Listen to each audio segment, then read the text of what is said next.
يزال حيا قيما عالما قديرا مدبرا سميعا بصيرا ونشهد أن لا إله إلا الله وحده لا شريك له ونشهد أن سيدنا وسندنا وحبيبنا ومولانا محمد صلى الله عليه وعلى آله وأصحابه أجمعين أما بعد فأعوذ بالله من الشيطان الرجيم بسم الله الرحمن الرحيم اقرأ باسم ربك الذي خلق خلق الإنسان من علق اقرأ وربك الأكرم الذي علم بالقلم صدق الله العلي العظيم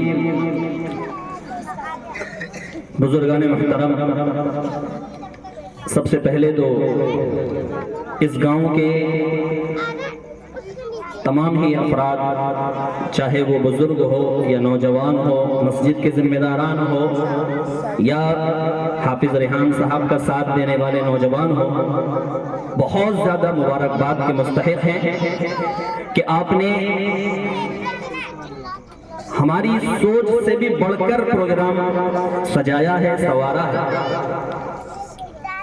آپ نے اس دینی پروگرام کے لیے اپنا روپیہ بھی خرچ کیا، اپنا وقت بھی لگایا کہ ماشاءاللہ مغرب بعد سے مسلسل ہماری مائیں بہنیں بھی بیٹھی ہوئی ہیں، نوجوان بھی بیٹھے ہوئے ہیں، میں خود دیکھ رہا ہوں، اور آپ نے اپنے قیمتی روپیے بچوں کو دیے حوصلہ افزائی کے طور پر۔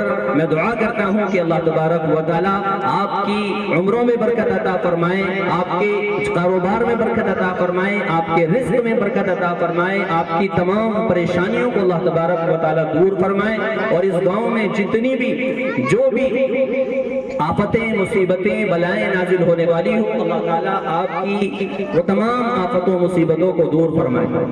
زیادہ کوئی بیان نہیں کرنا ہے، بیانات آپ نے بچوں سے سن لیے، کچھ چند گزارشات ہیں جو آپ کے سامنے رکھنی ہیں۔ دیکھیے، یہ جو مکتب جو آپ کی اپنی مسجد میں لگتا ہے، یہ مکاتب دین کے قلعے ہیں، یہ بچوں کو ایک اچھا انسان بنانے کی فیکٹری ہے۔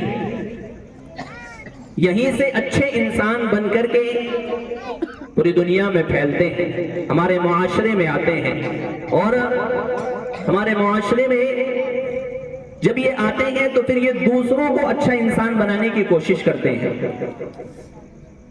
جب تک یہ مدارس و مکاتب باقی رہیں گے، ہمارا مستقبل بھی محفوظ رہے گا، ہماری نسلوں کا ایمان بھی محفوظ رہے گا۔ گویا یہ مدارس، یہ مکاتب ہمارے نسلوں کے ایمان کی حفاظت کا ایک بہترین قلعہ ہے۔ اگر ہم نے ان مدارس و مکاتب کی صحیح طور پر فکر نہیں کی اور ان کی طرف توجہ نہیں دی تو پھر ہمارے ایمان کا بھی مسئلہ بن جائے گا، کیونکہ اس وقت میں باطل کی سب سے بڑی سازش یہ ہے کہ ان کو ان کے قرآن سے، ان کو ان کے مدرسوں سے دور کر دیا جائے۔ ایک بہت زبردست رائٹر ہے، عیسائی رائٹر، جرنالسٹ، اس نے اپنی کتاب میں لکھا ہے اس بات کو کہ جب تک ان مسلمانوں کو ان کے علماء سے، ان کے مدارس سے دور نہیں کیا جائے گا تب تک ہم ان سے ان کا ایمان نہیں چھین سکتے۔ اگر مسلمانوں سے ایمان کو چھیننا ہے اور ان کو مرتد بنانا ہے تو ان کو ان کے علماء سے، ان کے مدارس سے دور کر دو۔ اور ان مدرسوں کو مٹانے کی سازش یہ شروع سے ہو رہی ہے، باتیں ابھی کا وقت نہیں ہے۔ انگریزوں کے زمانے میں بھی مدرسوں کو مٹانے کی سازشیں کی گئی اور بلڈوزر چلائے گئے، یا جو بھی اس وقت میں حالات تھے، ایک دن میں دلی میں 372 مدارس پر بلڈوزر چلائے گئے۔ لیکن کیا اسلام ختم ہو گیا؟ کیا قرآن ختم ہو گیا؟ کیا قرآن مٹ گیا؟ نہیں، قرآن اس وقت بھی تھا اور قرآن اب بھی ہے، اور انشاءاللہ یہ ہمیشہ ہمیشہ قرآن باقی رہے گا، کیونکہ قرآن یہ اللہ کا کلام ہے، اللہ کے اندر سے نکلا ہوا ہے، اور جیسے اللہ کی ذات ہمیشہ سے ہے، ہمیشہ باقی رہے گی، اسی طرح قرآن بھی ہمیشہ سے ہے، ہمیشہ باقی رہے گا، کیونکہ قرآن کی حفاظت کا وعدہ اللہ نے دیا۔ تو یہ مدارس یہ اسی قرآن کے پڑھانے کی ایک بہترین جگہ ہے۔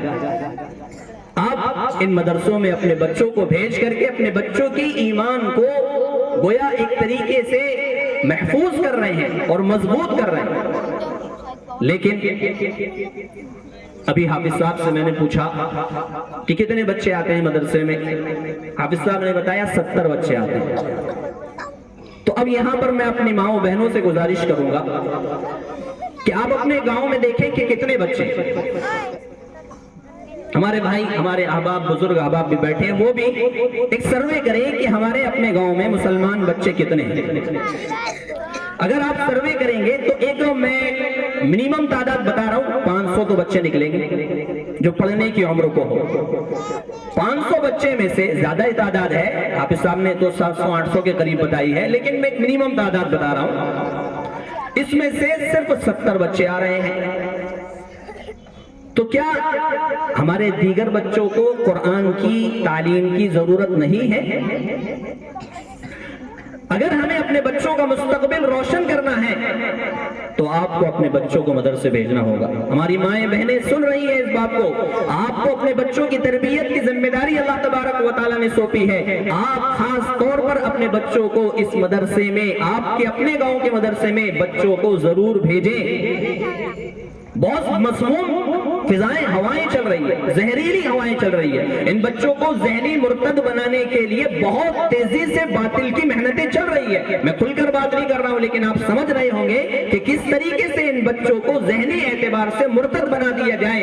اسکولوں میں نصاب تبدیل کر دیا گیا، ان کے جو کتابوں کے پہلے سبق ہوا کرتے تھے، ان سبقوں میں پہلے مسلم نام آپ سنا کرتے تھے، مسلم سبق آتے تھے، اور ہمارے صحابہ کرام کے واقعات، ہمارے بزرگان دین کے واقعات ہوا کرتے تھے، لیکن اب نصاب اور پورا چیپٹر تبدیل کر کے ان میں سے کسی کا نام باقی نہیں ہے۔ اب غیر مسلم ناموں کو اس میں شامل کیا گیا۔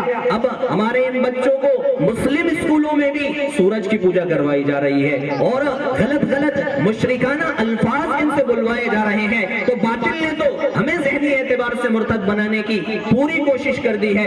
اب ہمارا کام یہ ہے، خاص طور پر میری ماؤں بہنوں کا کام یہ بنتا ہے، ان بچوں کی ایمان کی حفاظت کیسے کریں؟ تو حفاظت کرنے کا ایک بہترین راستہ اللہ تعالیٰ نے ہمیں یہ مکتب کی شکل میں دیا ہے۔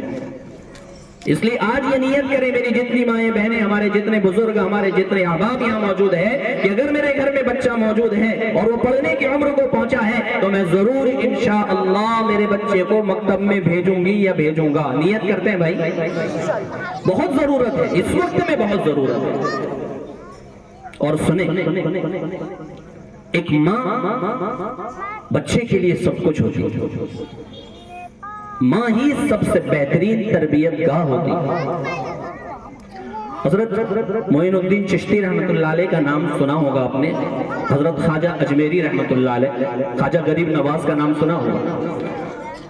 حضرت معین الدین چشتی رحمت اللہ علیہ، اللہ تبارک و تعالیٰ نے ان کے ہاتھ پر ہزاروں لاکھوں لوگوں کو ایمان قبول کروایا۔ یہ جب اپنے علاقے سے چلے، سنجر سے، اور اجمیر تک آئے تو ان کے ایک سفر میں ہزاروں لاکھوں لوگ مسلمان ہوئے۔ کئی مسلمانوں نے اپنے گناہوں کی زندگی سے توبہ کر کے اچھی زندگی گزارنے کا وعدہ کیا، کئی لاکھوں لوگ ان کے ہاتھ پر مسلمان ہوئے۔ جب یہ اپنے علاقے اجمیر میں پہنچے تو بڑے خوش تھے۔ گھر میں پہنچے، والدہ کے پاس، ماں کے پاس پہنچے، ماں کے سامنے اپنی یہ کارگزاری رکھی کہ میرے ایک سفر میں اتنے لاکھوں لوگ مسلمان ہو گئے۔ تو ماں نے کہا، معین الدین، اس میں تمہاری کوئی کامیابی نہیں ہے، اس کے پیچھے میرا ہاتھ ہے۔ کہا، والدہ آپ کا ہاتھ کیسے؟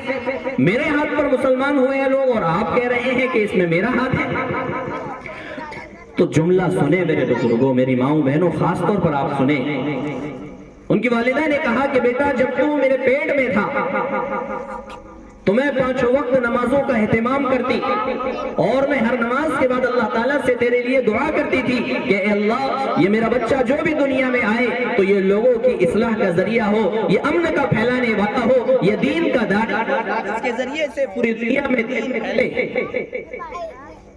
اور جب دنیا میں آیا میں تجھے دودھ پلاتی تو پہلے وضو کیا کرتی تھی، وضو کر کے تجھے دودھ پلایا کرتی تھی، اور ہمیشہ میں تجھے گود میں رکھ کر کے قرآن کی تلاوت کرتی۔ تو اس میں معین الدین تیرا کمال نہیں، میرا کمال ہے۔ تو بچوں کی تربیت میں سب سے بڑا کردار ماں کا ہوتا ہے۔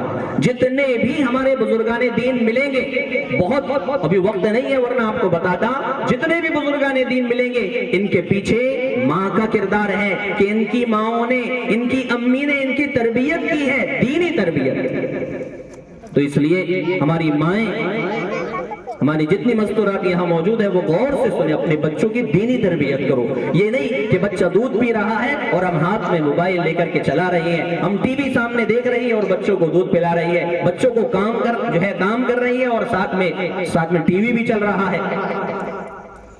بچوں کی دینی تربیت کرو، اور آپ کی تربیت سے بچے کا مستقبل روشن ہوگا، بچہ قوم کا معمار بنے گا، آپ کی اپنی گاؤں کی قسمت کے پلٹنے کا ذریعہ بنے گا۔ اس لیے ہماری ماؤں کو بہت زیادہ ضرورت ہے، اور بچوں کے لیے دعائیں بھی کریں۔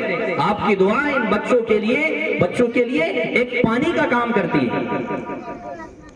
امام بخاری رحمت اللہ علیہ، بخاری شریف ایک بہت بڑی کتاب ہے، قرآن کریم کے بعد سب سے بڑا مرتبہ اگر کسی کا ہے تو بخاری شریف کا ہے، بہت بڑی کتاب ہے۔ اس کے مصنف ہے، اس کے رائٹر ہے، اس کے لیکھک ہے امام بخاری رحمت اللہ علیہ۔ بچپن میں ان کی آنکھیں چلی گئی، نابینا ہو گئے۔ ماں نے دیکھا کہ میرا یہ بچہ اتنی کم عمر میں نابینا ہو گیا، اور ان کے والد کا، امام بخاری کے والد کا بچپن ہی میں انتقال ہو گیا تھا۔ تو یہ ماں تڑپ گئی کہ میرا شوہر بھی دنیا سے رخصت ہو گیا، میرا یہی ایک بچہ میرا سہارا تھا، اب مجھے اس پر فخر تھا اور مجھے امید بھی تھی کہ یہ بڑا ہو کر کے میرے لیے سہارا بنے گا، میرے لیے ذریعہ بنے گا۔ تو اب یہی بچے کی آنکھیں چلی گئی، تو اب اللہ تبارک و تعالیٰ کے سامنے خوب روئی، گڑ گڑائی، اتنی دعا کی کہ ابھی چہرے پر ہاتھ پھیرا نہیں تھا کہ اللہ تبارک و تعالیٰ نے حضرت امام بخاری رحمت اللہ علیہ کی آنکھوں کی بینائی کو لوٹا دیا۔ یہ کس کی وجہ سے ہوا؟ ماں کی دعا کی وجہ سے۔ اللہ کے نبی صلی اللہ علیہ وسلم کے زمانے میں ایک قبیلے کی عورت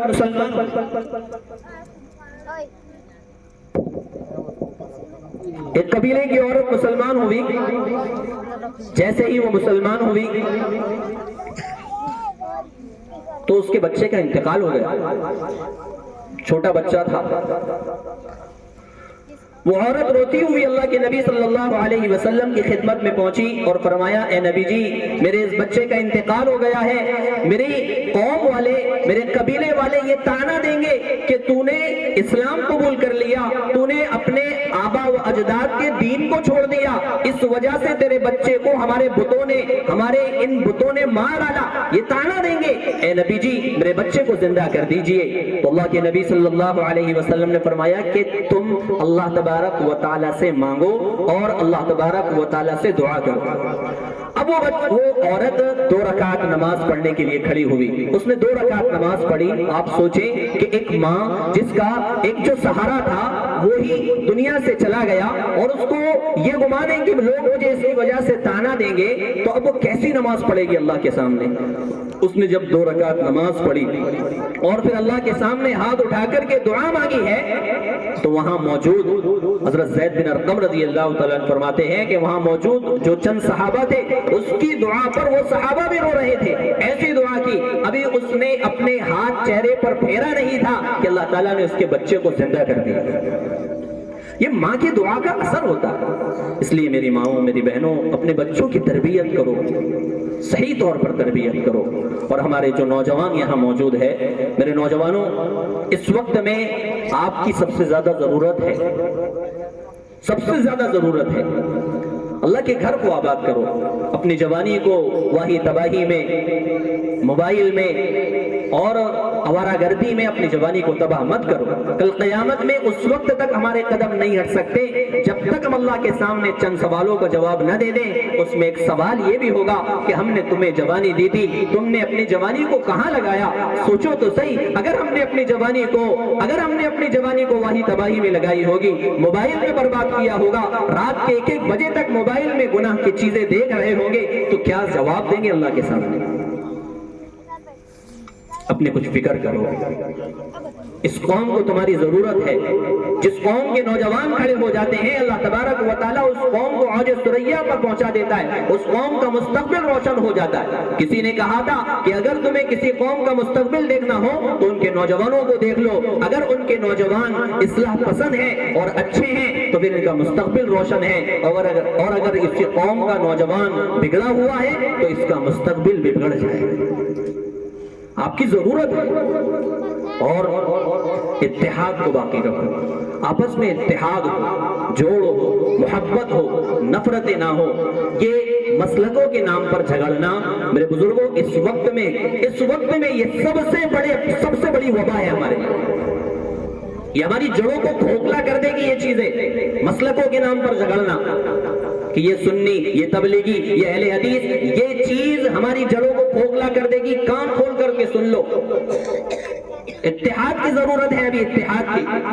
اور باطل یہ چاہتا ہے کہ تمہیں لڑا کر، تمہیں آپس میں ہی الجھا کر کے وہ اپنی طرف سے نظریں پھیر دے کہ تم آپس میں ہی لڑتے رہ جاؤ، آپس میں ہی کٹ مرو، ایک دوسرے کے خلاف کفر کے فتوے بانٹو کہ وہ کافر، یہ کافر، اور تم ہماری طرف دیکھو ہی نہیں۔ باطل تو یہی چاہتا ہے۔ اس لیے اللہ کے واسطے ختم کرو ان جھگڑوں کو، اس سے کوئی فائدہ نہیں ہے۔ جب قبر میں پہنچو گے تو آپ کی قبر میں آپ سے یہ سوال نہیں ہوگا کہ تو سنی تھا، کہ تو تبلیغی تھا، یا تو اہل حدیث تھا، کوئی سوال نہیں ہوگا۔ سوال یہ ہوگا کہ تیرا رب کون ہے، تیرے نبی کون ہے، تیرا اسلام کیا ہے، یہ سب چیزیں پوچھی جائے گی، تیرا دین کیا ہے۔ اگر ہم نے اپنی زندگی کو جناب محمد الرسول اللہ صلی اللہ علیہ وسلم کے طریقے پر گزاری ہوگی تو ہی جواب دے پائیں گے۔ اس لیے ان بچوں کی بھی قدر کریں اور یہ مدرسوں کی بھی قدر کریں۔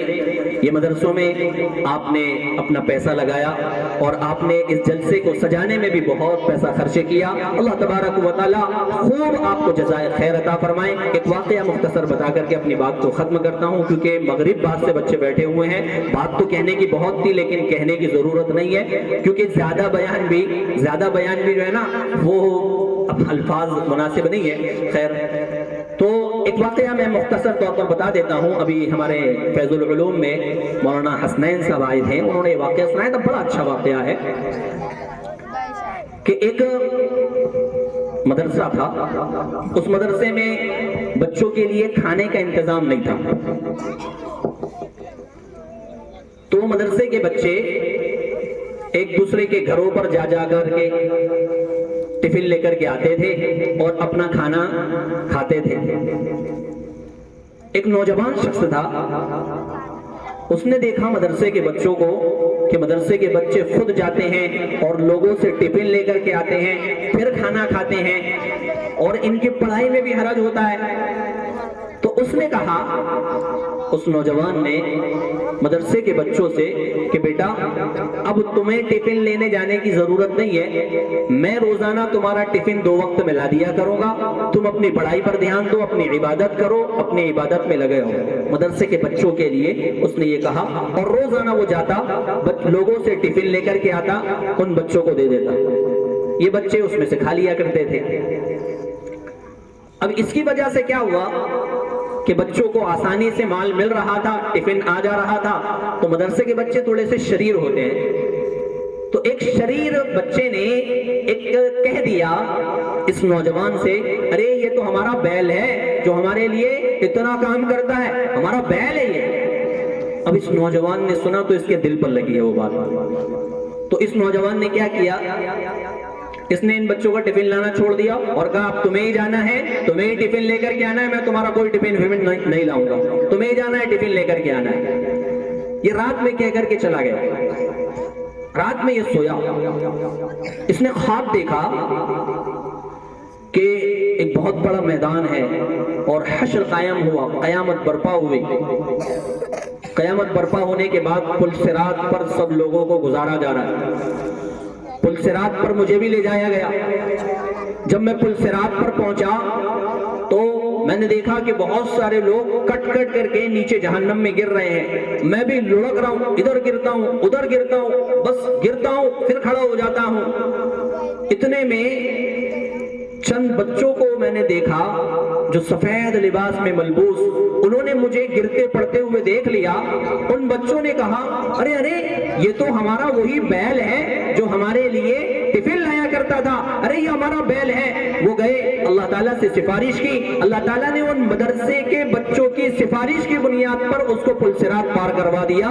بس اس نے یہ واقعہ دیکھا, اس کی آنکھ کھل گئی, یہ آیا روتا ہوا اتنی رات میں ان بچوں سے اور کہا بیٹا تم مجھے بیل کہو یا مجھے کچھ بھی کہو, میں تمہارا ٹفن لاؤں گا, میں تمہارے کپڑے دوں گا, میں تمہارے سب کام کروں گا, لیکن مجھے اپنا کام کرنے دو. اب مجھے مت دھتکارنا, تم مجھے بیل کہتے ہو کہہ لینا, لیکن مجھے اب دھتکارنا مت, مجھے اپنا ٹفن لانے دینا.